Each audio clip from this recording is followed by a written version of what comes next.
Emmanuel Vivier-Tomi, des politiciens veulent aussi revenir au pouvoir parce qu'apparemment, ils en ont marre de rester et voir les militaires diriger. Et donc, ils réclament les élections de faire des transitions. Vous savez, le premier rôle, ou bien le premier objectif d'un parti politique, c'est la recherche et la conquête du pouvoir et son exercice, mais une recherche et une conquête par les voies pacifiques. Donc, quand les partis politiques qui, entre-temps, étaient réduits au silence d'abord, il n'y avait plus la possibilité de faire des activités, remarque que le régime qui est issu du coup d'État ne veut pas être très clair sur la date fixe des élections. On ne parle pas de la fin de la transition, ça inquiète. On se pose la question de savoir, est-ce que la junte veut faire une décennie, la junte veut faire 5 ans, au moins que tout le monde, que tous les citoyens maliens soient fixés. Nous avons jusqu'à telle date pour mettre fin à la transition, organiser des élections transparentes, démocratiques, crédibles et quitter le plancher. Maintenant, si les militaires qui sont au pouvoir, c'est comme au Gabon, s'ils sont intéressés par le fauteuil présidentiel, qu'ils démissionnent de l'armée, qu'ils redeviennent civils et qu'ils reprennent le pouvoir, s'il ne veut pas les urnes. Pourquoi en démocratie, on demande aux militaires de démissionner avant de se positionner pour la présidentielle? Celui qui, dans l'armée, est maréchal, a un certain pouvoir. Celui qui est général a un nombre de soldats sous ses ordres. Et donc, le jeu n'est pas très clair. Quand vous présentez à une élection présidentielle avec un général ou un maréchal, qui est toujours en fonction, beaucoup de choses peuvent se passer. Et donc, en démocratie, il est recommandé vivement aux militaires qui veulent exercer la fonction de président de la République de démissionner d'abord pour se positionner pour les élections. Et donc, au Mali, il est très important que le jeu politique s'ouvre de nouveau.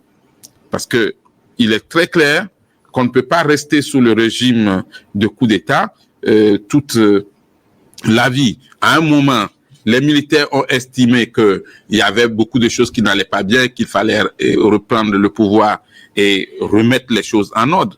Comme le disait Robert Gueye de la Côte d'Ivoire, ils sont venus pour balayer la maison. Mais quand vous êtes fini de balayer la maison, il faut dégager et laisser la place. Si ça vous plaît de rester... On peut s'installer un peu. Non, on ne peut pas s'installer. C'est le peuple qui installe justement au pouvoir. Si vous êtes intéressé par le fauteuil présidentiel, demandez effectivement aux parlementaires de voter une loi qui dise que les militaires sont libres de venir, de se présenter aux élections présidentielles, comme le cas au Gabon. Et vous postulez, si le peuple vous choisit, le peuple vous élit, vous allez devenir président de la République. Mais le fait de bloquer la voie aux partis politiques ou d'arrêter, de stopper les activités politiques, ça fait mal. Un calendrier clair rassurerait tout le monde et le jeu politique va continuer. Ensuite, les coups d'État qu'il y a eu dans les pays de l'AES, en fait, constituent une étape de la vie politique de nos pays africains.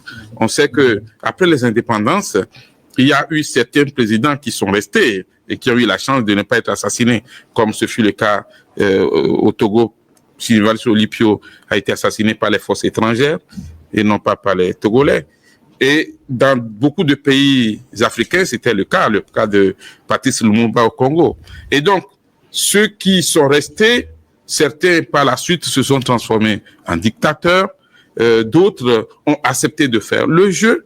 Et aujourd'hui, il est très important qu'on sache que ces coups d'État qui sont intervenus dans ces pays avaient une première mission, celle de faire dégager celui qui était l'ancien colonisateur et qui s'est transformé en ami, mais un ami imposant.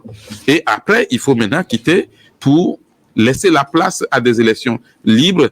Et vous avez l'exemple de M. Mandela qui doit édifier les présidents du Mali et les autres aussi, qui sont des militaires.